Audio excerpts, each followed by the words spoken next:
Hello everyone, good morning to all. तो आज हम 30 नवंबर 2025 की इम्पोर्टेंट न्यूज़ को कवर करने वाले हैं। हमारे ये daily the Hindu news analysis का सेशन रहता है। इसमें हम द हिंदू की जितनी भी इम्पोर्टेंट करंट अफेयर्स होते हैं उसको हम कवर करते हैं। तो यहाँ पर हमारे जो सब्जेक्ट रहते हैं polity IR, history, art and culture, economy, science and tech and environment, and इसके साथ ही जियोग्राफी भी हमारा एक मेजर सब्जेक्ट रहता है। तो इसमें किसी भी एग्जाम में, वनडे एग्जाम या कोई भी एग्जाम होता है, तो ये सब्जेक्ट जो होते हैं काफी इंपॉर्टेंट होते हैं। इनमें से करंट अफेयर पूछे जाते हैं। इससे पहले हमने आपको कल दिया था question of the day. Question क्या था? The Phobjikha valley is in which country. मतलब फोप-चिका वैली जो है वो कौन से देश में? China, India, Bhutan, Nepal. इसका करेक्ट ऑप्शन है सी, भूटान में ये जो वैली है, यानी कि ये जो घाटी है, पाई जाती है। आज की हमारी फर्स्ट न्यूज क्या आ रही है? कॉन्स्टिट्यूशन इवॉल्विंग टू स्वदेशी प्रेसिडेंशियल कॉन्फ्रेंस बेंच। यानी कि ये जो भारत की संवैधानिक व्यवस्था है, ये एक स्वदेशी विकास की तरफ बढ़ती जा रही है। तो इसमें जो है हाल ही में सुप्रीम कोर्ट की एक 5 जजों की जो बैठक हुई थी, उसमें उन्होंने कहा था कि राष्ट्रपति जो द्रौपदी मुर्मू, उनके द्वारा जो भेजे गए महत्वपूर्ण रेफरेंस थे, उन पर अपनी जो राय है वो व्यक्त की है। और इसमें कोर्ट ने स्पष्ट रूप से ये चीज कही कि भारत का जो संविधान है और इसकी व्याख्या पूरी तरह से ही स्वदेशी यानी कि इंडिजीनियस है। यानी कि इसमें कोई भी, अगर हम देखें इसकी व्याख्या के लिए या फिर इसके अगर हम संदर्भ की बात करें, भारत का जो संविधान है तो ये पूरी तरह से भारत के द्वारा ही है, स्वदेशी। ना तो ये ब्रिटिश मॉडल के जैसा है, यानी कि जो अलिखित है, और ना ही अमेरिका जिसमें जो कार्यपालिका, विधायिका और जो भी उनके बीच सख्त विभाजन है उस पर आधारित नहीं है। अब देखिए राष्ट्रपति संदर्भ क्या है, सबसे पहले इसको समझते हैं।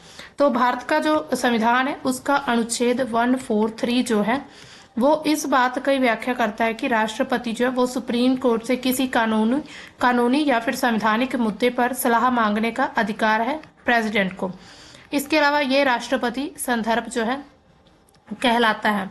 इसके बाद नवंबर 2025 में राष्ट्रपति ने 14 महत्वपूर्ण जो इम्पोर्टेंट क्वेश्चंस थे उनका संदर्भ भेजा था, जो कि मुख्य रूप से राज्यपाल की शक्तियां, उसकी जो विवेकाधीन अधिकार अनुच्छेद जिसमें 200 से लेकर 201 यानी कि विधायकों और जो राज्यपाल हैं उनकी सहमति पर जो बात करता है, न्यायिक समीक्षा, संवैधानिक व्याख्या से ये जुड़े हुए हैं। इसके अलावा इन सवालों का उद्देश्य क्या था? संविधान की व्याख्या को स्पष्ट करना, यानी कि संविधान जो है उसकी व्याख्या को स्पष्ट करना, खास करके राज्यपाल द्वारा जो विधेयक है उनको लंबे समय के लिए रोक कर रखना, यानी कि जो राज्यपालों ने इतने लंबे समय तक जो भी अपने बिल विधायक थे उनको रोक कर रखा था और या फिर उन्हें आरक्षित कर लिया था राष्ट्रपति लिए, ऐसे मुद्दों पर ये बात करता है। इसके अलावा ये जो संदर्भ है केंद्र राज्य संबंधों को मजबूत बनाने की दिशा का एक कदम था, यानी कि केंद्र और राज्य के बीच जो संबंध थे, जिनमें जो संबंध अच्छे नहीं थे, उनके बीच जो भी एक तरह से मजबूती चाहिए थी, तो उनके लिए यह संदर्भ दिया गया था। इसके बाद संवैधानिक की पीठ ने क्या चीज कही, उनकी टिप्पणियां क्या थी? तो सुप्रीम कोर्ट की जो 5 जजों वाली बेंच थी, उन्होंने संविधान पीठ उन्हें, जिसमें जो मुख्य न्यायाधीश जस्टिस BR गवई थे, सूर्यकांत थे, विक्रमनाथ, इसके साथ ही PM नरसिम्हा, जस्टिस AS चंद्रूकर थे। उन्होंने 21 नवंबर को अपना जो विस्तृत जवाब दिए थे, यानी 21 नवंबर को जो थे 12 सवालों के जो जवाब थे वो दिए गए थे। हालांकि 2 सवालों के जवाब अभी तक आरक्षित यानी कि उनको रिजर्व रखा गया, अभी तक उन पर कोई भी टिप्पणी नहीं आई है। इसके अलावा कोर्ट ने क्या कहा था कि संविधान के शब्द और उनकी व्याख्या पूरी तरह से ही स्वदेशी है। भले ही संविधान के कुछ शब्द जो है बाकी देशों से लिए गए हैं, लेकिन इनका अर्थ जो है, इनकी जो काम करने की प्रणाली, कार्य प्रणाली और जो विकास है वो पूरी तरह से भारतीय संदर्भ में विकसित हुआ है। इसके साथ महत्वपूर्ण बिंदु क्या है इस न्यूज के? तो स्वदेशी प्रकृति की बात कही है। जो भारत का संविधान है वो एक लिखित और सबसे लंबा संविधान माना जाता है। लेकिन ये 75 वर्षों से अधिक समय में लगातार विकसित हुआ है, यानी कि लगातार इसका डेवलपमेंट होता रहा, इसमें लगातार अमेंडमेंट किए जा रहे, नई बातें इसमें जोड़ी गई हैं। इसके साथ ही ये अपनी जो औपनिवेशिक विरासत है, यानी कि कॉलोनियल जो सिस्टम था उसको धीरे धीरे छोड़ रहा है और अब पूरी तरह से ये भारतीय बन चुके हैं। हालांकि उस समय पर कह सकते हैं, क्योंकि ये काफी जगह से प्रेरित था, तो इसमें क्या है कि भारतीय जो मतलब इसमें भारतीय कर्ण अब आ चुका है। इसके बाद राज्यपाल की शक्तियों की बात कही गई है। जो पीठ है उसने राज्यपाल को संवैधानिक प्रमुख बताया, यानी कि जब ये सवालों के जवाब आए थे उन्होंने राज्यपाल कहा कि वो एक तरह से संवैधानिक प्रमुख है, ना कि सक्रिय कार्यकारी, यानी कि वो एक तरह से राष्ट्रपति या फिर किसी और गवर्नमेंट के द्वारा एक तरह से पूरी तरह से काम नहीं करता। वो संविधान के दायरे में रहकर ही काम करता है। राज्यपाल राज्यपाल को विधेयकों पर सहमति देने या फिर रोकने की जो समय सीमा है उसका पालन करना चाहिए। इसके साथ ही उन्होंने अनुच्छेद ये कहा कि अनुच्छेद 200 के तहत अपनी विवेकाधीन शक्ति का भी यूज कर सकता है, लेकिन ये मनमाना नहीं होना चाहिए। मतलब ऐसा ना हो कि अगर राज्यपाल जो है वो किसी ऐसे विधेयक को रोक सके जिससे लोगों को जो कल्याण सामाजिक उनका जो न्याय हो सके, तो इसी तरह जो राज्यपाल अपनी मन मर्जी से ऐसा काम नहीं कर सकता। ये न्यायिक समीक्षा के अधीन आता है। इसके साथ न्यायिक समीक्षा की बात कही, कोर्ट ने ये चीज कही कि राज्यपाल के जो फैसले हैं उनकी न्यायिक समीक्षा भी संभव है यदि वे संवैधानिक सीमाओं का उल्लंघन करता है। मान लीजिए संविधान में जो भी राज्यपाल के लिए प्रावधान दिए गए हैं, अगर वो उनमें से किसी एक प्रावधान को एक तरह से नकारता है या फिर उसको फॉलो नहीं करता, तो इसकी न्यायिक समीक्षा यानी कि उनके फैसले की न्यायिक समीक्षा भी की जा सकती है। ये एक तरह से संवैधानिक होगा। और एक सवाल था, उसको कोर्ट ने निरर्थक मानकर वापस कर दिया, यानी कि बड़ी उन्होंने कहा कि इसमें बड़ी पीठ की जो आवश्यकता है, यानी कि इसमें बड़ी बेंच लगानी होगी। तो इसी वजह से एक सवाल का जो जवाब है मतलब एक सवाल को इररेलेवेंट इसको मानकर छोड़ दिया। इसके साथ ये जो निर्णय आया है संविधान की एक विकसित हो रही संस्था उसके रूप में चित्रित करता है संविधान को। और जो स्वदेशी मूल्य जिसमें क्या है समावेशिता, समावेशिता यानी कि इंक्लूसिव, यानी कि हर प्रकार के व्यक्ति को इसमें इंक्लूज करना। इसके साथ ही विविधता जो हम डाइवर्सिटी देखते हैं, और इसके साथ ही कल्याण जो है इसकी तरफ बढ़ता जा रहा है। ये स्वतंत्रता आंदोलन के जो स्वदेशी दर्शन है उससे प्रेरित है। आपने देखा होगा एक तरह से स्वदेशी आंदोलन चला था, तो उस चीज से प्रेरित लगता है जहां पर विदेशी प्रभाव को, यानी कि यहाँ पर विदेशों का प्रभाव है वो अस्वीकार होना चाहिए। इसके साथ ही भारतीयता को यानी कि भारतीय कर्ण को इसमें अपनाया गया था। अब देखिए इसका महत्व क्यों और क्यों स्वदेशी की ओर विकास है। सबसे पहले तो औपनिवेशिक विरासत से मुक्ति चाहिए। कोर्ट ने ब्रिटिश या फिर अमेरिका मॉडल जो है उनसे दूरी बनाते हुए भारतीय संदर्भ पर जोर दिया। उन्होंने कहा कि हम इसकी जो व्याख्या है वो भारतीय संदर्भ में करेंगे, ना कि किसी और देश की। उदाहरण स्वरूप राज्यपाल की जो भूमिका है ब्रिटिश गवर्नर जनरल से अलग है, क्योंकि भारत का जो राज्यपाल है वहीं जो है ब्रिटिश है, वहां पर गवर्नर जनरल होता है। तो उन दोनों से डिफरेंट है इनकी भूमिका। ये अब जो है पूरी तरह से संवैधानिक है, निरंकुश नहीं हो सकता, यानी कि इसको संविधान के दायरे में रहकर ही हर काम करना होगा। इसके साथ विकास की दिशा, संविधान अब एक तरह से स्थिर दस्तावेज नहीं बल्कि एक तरह से जीवंत संस्था बन चुकी है। 75 वर्षों में सैकड़ों संशोधन किए, यहाँ पर बहुत सारे निर्णय लिए गए, उनसे जो हमारा संविधान है भारत का वो काफी ज्यादा विकसित हुआ है और भविष्य में विकसित भारत की तरफ आगे बढ़ रहा है। ये जो निर्णय केंद्र राज्य तनाव को कम करने में भी मदद कर सकता है। अगर ये निर्णय जब भारत की संवैधानिक यात्रा का प्रतीक है, तो ये क्या दर्शाता है कि हमारी संस्था अब पूरी तरह से स्वदेशी मूल्यों पर आधारित है। इसके साथ ही आधारित हो रही है समावेशी उत्तरदायी भारतीय आवश्यकता, इन सभी के अनुकूल संविधान की व्याख्या की जा रही है। अब अगर हम देखें अनुच्छेद 143, अनुच्छेद जो 143 दिया गया है उसके उदाहरण क्या क्या है। तो अनुच्छेद 143 क्या कहता है कि राष्ट्रपति जो है वो सुप्रीम कोर्ट से सलाह ले सकता है किसी भी मामले में जरूरत पड़ने पर। हालांकि उसको सलाह को मानना बाध्यकारी नहीं है, लेकिन सलाह ली जा सकती है। इसके तहत ही 16 संदर्भ जो है 16 संदर्भ राष्ट्रपति के द्वारा सुप्रीम कोर्ट को भेजे जा चुके हैं। तो इसमें क्या है, सबसे पहले 1950 का दिल्ली लॉ कानून था, दिल्ली लॉ एक्ट 1912 का। कोर्ट ने इसमें क्या सलाह दी कि जो विधायी शक्ति है उसका प्रत्यायोजन वैध हो सकता है। इसके साथ ही फिर 1961 में बेरूबारी जो ओपिनियन था उसमें कोर्ट ने क्या कहा कि संविधान संशोधन के बिना क्षेत्र का जो हस्तांतरण नहीं हो सकता। अगर मतलब कि संविधान में अमेंडमेंट होना जरूरी है, और इसके लिए 9th अमेंडमेंट हुआ था उस समय पर बेरूबारी केस में। इसके बाद अगर हम रिसेंटली बात करें तो 2024 में जो माइनॉरिटी इंस्टीट्यूशन है उसके संदर्भ में सलाह दी गई थी। इसके साथ ही 2025 में अभी जो मामला है राज्यपाल की जो शक्तियां विधायकों पर जो कार्रवाई है तो उसका मामला जो आया है, इसमें क्या कहा है कि सुप्रीम कोर्ट ने क्या कहा है कि संविधान को पूरी तरह से स्वदेशी बताया गया कि जो संविधान में जितने भी प्रावधान है वो पूरी तरह से भारतीय, इसको हम विदेशों से नहीं ले रहे। सबसे महत्वपूर्ण इसमें जो केस रहते हैं वो बेरूबारी अयोध्या का संदर्भ, जब पहली बार कोर्ट ने सलाह देने से इससे इनकार कर दिया था, 1993 का ये मामला था। इसके बाद G2G संदर्भ था 2012 का, इसमें नीलामी को अनिवार्य नहीं बताया था। इसके बाद राज्यपाल शक्ति संदर्भ अभी हाल ही में, तो ये काफी इंपॉर्टेंट हो जाता है, इसी वजह से ये जो न्यूज है हमारे लिए काफी महत्वपूर्ण है। अब इसके बाद हमारी नेक्स्ट न्यूज की तरफ चलते हैं। नेक्स्ट न्यूज क्या आ रही है? न्यूज है कि government orders SIM binding for messaging platforms, यानी कि जो मैसेज करने वाले प्लेटफॉर्म्स हैं उनके लिए सिम बाइंडिंग जो है, सरकार ने मैसेजिंग प्लेटफॉर्म के लिए सिम बाइंडिंग का आदेश कर दिया। यानी कि सिम बाइंडिंग क्या होती है अब देख लेते हैं। तो सिम बाइंडिंग एक तरह से ये होती है कि जिस भी आप डिवाइस में, मान लीजिए आपके पास कोई भी फोन है, उसमें अगर आपने व्हाट्सएप चलाना है या फिर टेलीग्राम जैसी कुछ भी मैसेजिंग प्लेटफॉर्म चलाने हैं, तो उसके लिए जिस नंबर पर आप वो चलाएंगे वो एप्लीकेशन, सॉफ्टवेयर या प्लेटफॉर्म, तो उसके लिए सिम होना जरूरी है। यानी कि उसी नंबर की सिम आपके फोन में होनी चाहिए, तो इसको कहते हैं SIM binding. They must ensure that their services worked only if a user's registered SIM is present in device. WhatsApp and other platforms were also told to log out web-based chat sessions every 6 hours. मतलब कि अगर मान लीजिए आपने एक phone में SIM डाला किसी भी नंबर का, आपने वहां पर व्हाट्सएप चला लिया, अब उस सिम को निकाल दिया आपने, व्हाट्सएप चल रहा है लेकिन वो 6 आवर के बाद वो खुद से ही लॉग आउट हो जाएगा वहां पर, तो अब जो है सिम होना जरूरी है, तो इसको बोलते हैं सिम बाइंडिंग। तो ये जो नियम है साइबर सुरक्षा को और ज्यादा मजबूत करने के लिए बनाया गया, धोखाधड़ी को रोकने के उद्देश्य से लागू किया। WhatsApp, Telegram, Signal, Snapchat, ShareChat, JioChat, इसके साथ ही अराटाई जैसे जोश ऐप, जितने भी telecommunication identifier user entities है, उन सभी की श्रेणी में आते हैं। तो इन सभी को यानी कि इनके लिए वहां पर सिम होना, उसी डिवाइस में सिम होना जरूरी है।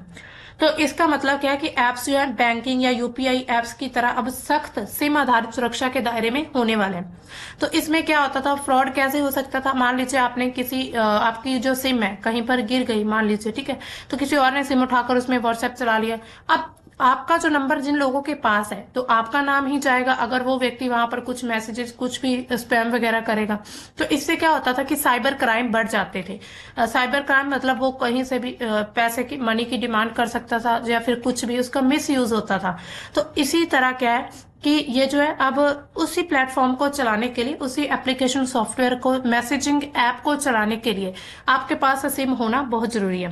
ऐप तभी काम करेगा जब यूजर का जो सिम है रजिस्टर्ड मोबाइल नंबर होगा और मोबाइल वाला जो सिम कार्ड है वो एक्टिव रहेगा। अगर सिम निकाल लिया जाए तो पूरी तरह से इनएक्टिव हो जाएगा और ऐप जो है वो अपने आप बंद हो जाएगा। इसके बाद वेब वर्जन पर भी पाबंदी लगी है, जैसे कि हम कंप्यूटर, ब्राउजर, इन सभी एप्स के जो वेब वर्जन है, व्हाट्सएप, वेब वगैरह, हर 6 घंटे में लॉग आउट हो सकते हैं। मतलब कि कोई आप देखिए लैपटॉप या फिर कंप्यूटर वगैरह, पीसी में तो सिम नहीं डल सकती, तो अब उसमें क्या होता था, व्हाट्सएप, वेब जैसे जितने भी मतलब कि वहां पर साइट्स में चलाए जाते थे मैसेजिंग ऐप, वो भी 6 घंटे में लॉग आउट हो जाएंगे। इसके बाद क्यूआर कोड स्कैन करके ही दोबारा लॉग इन करना पड़ेगा, यानी कि नंबर डालकर नहीं, फिर उसके बाद क्यूआर कोड जो होगा वो स्कैन होगा। इसके बाद लागू होने की ये समय सीमा क्या है? ऐप जो है कंपनियों को ये सिस्टम जो है 90 दिनों के अंदर लागू करना होगा, यानी कि ये 90 डेज, अभी 3 मंथ का समय दिया गया, उसमें ये लागू हो जाएगा। और अब इसकी जो रिपोर्ट मांगी जाएगी तो 120 दिनों में, ठीक है, तो डिपार्टमेंट ऑफ टेक्नोलॉजी जो भी है उसको, यानी कि डीओटी को ये जो रिपोर्ट है वो सौंपनी होगी। इसके बाद अगर कोई इस नियम का उल्लंघन करता है तो उस पर क्या होगा, टेलीकॉम एक्ट जो है 2023 उसके तहत, साइबर सुरक्षा नियमों के तहत कानूनी एक्शन भी उस व्यक्ति पर लिया जा सकता है। अब देखिए इसका उद्देश्य क्या है। सरकार क्या कहती है कि अपराधी अक्सर भारतीय नंबरों वाली जो सिम होती है उसको विदेश ले जाकर इंटरनेट कॉलिंग का यूज करके फ्रॉड करते हैं। सिम निकालने में ट्रैकिंग जो है वो ट्रैकिंग बहुत मुश्किल से होती है। इसके बाद साइबर क्राइम्स बढ़ जाते हैं। ये जो नियम है अपराधियों को पकड़ना और ज्यादा आसान बनाएगा। यूजर्स की जो सुरक्षा है उसको और ज्यादा बढ़ावा दिया जाएगा। उद्योग संगठन जिसमें है cellular operators association of India, COAI, उसने भी इसी समस्या की पुष्टि की है। इसके अलावा यूजर्स पर क्या इफेक्ट पड़ने वाला, सुविधा में बदलाव होगा। अगर आपका सिम खराब हो या फिर आप वाईफाई पर सिम रहे तो फोन इस्तेमाल करते हैं, तो आपकी जो मैसेजिंग है यानी कि मैसेज जो आपके वो रुक जाएंगे। वेब यूजर्स को बार बार फिर लॉगिन करना पड़ेगा 6 घंटे बाद। इसके बाद सुरक्षा में क्या लाभ होगा, फ्रॉड कॉल्स और जो मैसेज होंगे वो कम हो जाएंगे, क्योंकि सिम से लिंकिंग से पहचान जो है वो सत्यापित होती है, यानी कि पहचान पता चल जाती है, वेरीफाई हो जाता है सिम। इसके बाद ट्रांजिशन पीरियड, यानी कि अगले 3 महीनों में ऐप कंपनियां जो अपडेट जारी करेंगी ताकि यूजर्स को नई सेटिंग अपनानी पड़ सकती हैं। यानी कि 3 मंथ में इसको लागू किए जाने की संभावना है। ये जो पूरा एक आदेश दिया गया है सिम बाइंडिंग का, तो telecommunication cyber security amendment rules 2025 के तहत उसका एक पार्ट है, हिस्सा है, जो कि साइबर अपराधों को रोकने के लिए एक बहुत बड़ा कदम है। अब देखते हैं cellular operators association of India, इसकी भूमिका क्या है इस पूरे मामले में। तो ये भारत का एक गैर सरकारी उद्योग संगठन है, यानी कि निजी, एक तरह से प्राइवेट संगठन है, जो कि मुख्य रूप से जो दूर संचार के क्षेत्र होते हैं, खास करके जो मोबाइल संचार सेवा है उस पर केंद्रित है। 1995 में सोसाइटीज एक्ट 8060 के तहत इसको पंजीकृत एक गैर लाभकारी संस्था के रूप में स्थापित किया गया था। सीओएआई का उद्देश्य क्या है, भारतीय टेलीकॉम उद्योग को मजबूत बनाना, विश्व स्तरीय जो ऐप है, विश्व स्तरीय जो मोबाइल इंफ्रास्ट्रक्चर है उसको डिवेलप करना, विकसित करना और उपभोक्ता को सस्ती नवीन मोबाइल सेवा को उपलब्ध कराना। ये जो संगठन है टेलीकॉम ऑपरेटर, सरकार, जो नियामक है और जो अन्य हितधारक है उनके बीच एक सेतु का काम करेगा। तो इसके बाद अब देखिए उद्योग प्रतिनिधित्व और नीति निर्माण में इसकी भूमिका क्या है। तो सीओएआई जो भारतीय टेलीकॉम उद्योग की एक आधिकारिक आवाज के रूप में काम करता है। सीओएआई की बात यहाँ पर हो रही है। ये मंत्रालय जिसमें दूर संचार मंत्रालय, नीति निर्माता के जो नियामक है जिसमें ट्राई यानी कि telecom regulatory authority of India, वित्तीय संस्था, तकनीकी निकायों के साथ ये डायरेक्ट संपर्क यानी कि सीधा संपर्क रखता है। इसके बाद जो उद्योग की चिंता उसको सरकार के सामने रखना, स्पेक्ट्रम आवंटन करना, मूल्य निर्धारण, एजीआर यानी कि एडजस्टेड ग्रॉस रिवेन्यू मुद्दों पर, लाइसेंस शुल्क, जीएसटी रिफंड जैसे विषयों पर जो है सिफारिश करना शामिल है। इसके बाद हाल ही में सीओएआई ने स्पेक्ट्रम आवंटन और मूल्य निर्धारण में सुधार की मांग की, क्योंकि मौजूदा नीलामी मॉडल जो है उससे टेलीकॉम कंपनियों पर वित्तीय बोझ बढ़ रहा है। इसके अलावा और संगठनों के साथ भी सहयोग है, जिसमें सीआईआई, फिक्की, एसोचैम, इस्पाई, वीसैट, इन सभी के साथ मिलकर ये काम करता है। इसी तरह अगर हम इसकी समग्र प्रभाव देखें सीओएआई का, तो इसका ओवरऑल जो प्रभाव क्या पड़ने वाला है, तो भारत को ये वैश्विक मोबाइल संचार में नेता बनाने के महत्वपूर्ण योगदान देगा, जिसमें 100% टेलीडिसेंट यानी कि ब्रॉडबैंड साइट जो हासिल करने का लक्ष्य रखा गया है। इसके साथ ही यह संगठन न केवल टेलीकॉम इकोसिस्टम को मजबूत करता है, बल्कि जो नीतिगत सुधार है उनके माध्यम से भी, यानी कि नीतिगत सुधारों के माध्यम से भी वित्तीय स्थिरता, नवाचार को बढ़ावा देता है। 2025 में सीओएआई ने नेटवर्क निवेश की जो लागत बढ़ती है उससे 10,000 करोड़ से अधिक का जो राजस्व व्यय का अंतर है उस पर चिंता जताई और नीतिगत समर्थन की जो डिमांड यानी कि नीतिगत समर्थन की मांग की है। तो इसी तरह यानी कि सीओएआई के साथ मिलकर ही ये जो मैसेजिंग ऐप प्लेटफॉर्म है, ये जो नए चेंजेस इसमें किए जाएंगे। अब चलते हैं हमारी नेक्स्ट न्यूज की तरफ। नेक्स्ट न्यूज क्या आ रही है हमारी,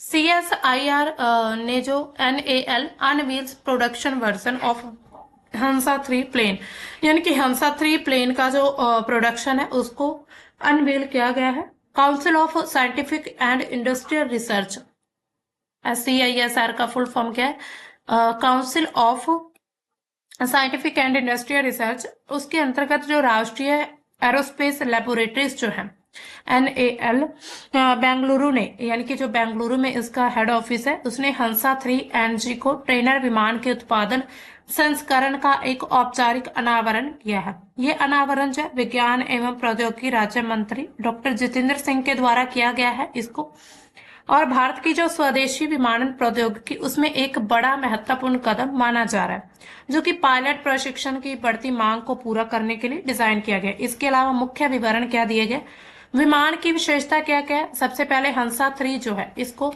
2 सीट वाला पूर्ण रूप से कंपोजिट एयरफॉर्म वाला ट्रेनर विमान है। इसमें 2 सीट्स होंगी, जो कि प्राइवेट पायलट लाइसेंस और कमर्शियल पायलट लाइसेंस प्रशिक्षण के लिए एक तरह से आदर्श होगा, आइडियल होगा। इसमें ग्लास कॉकपिट रहेगा, डिजिटल नियंत्रित जो रोटेक्स रहेंगे, आईएससी जो इंजन होंगे, इलेक्ट्रिकली ऑपरेटेड जो फ्लैप्स होंगे, बढ़ी हुई जो सहन शक्ति, उनकी उन्नत सुविधाएं जो हैं इसमें शामिल की गई हैं। इसके साथ ही ये जो विमान है 1990 के दशक में CSIR NAL के द्वारा विकसित मूल हंसा 3 का जो एक अपग्रेडेड वर्जन है, यानी कि इसको थोड़ा अपग्रेड करके लाया गया है। इसके बाद अगर हम देखें तो इसको 2000 में प्रमाणित किया गया था, 2000 में। उत्पादन की भागीदारी क्या है, इसमें मुंबई आधारित जो प्राइवेट कंपनी है MS पायनियर क्लीन एप्स ने उत्पादन के लिए CSIR NAL के साथ समझौता भी किया है, यहां पर आप देख सकते हैं। तो इसके साथ ही कंपनी ने आंध्र प्रदेश के जो कुप्पम है उसमें 150 करोड़ की क्षमता बताई है वहां पर, यानी कि सुविधा स्थापित की है, जहां पर सालाना 100 विमान बनाने की क्षमता रहेगी, यानी कि ऐसे 100 विमान वहां पर लगातार बनाए जाएंगे हर साल।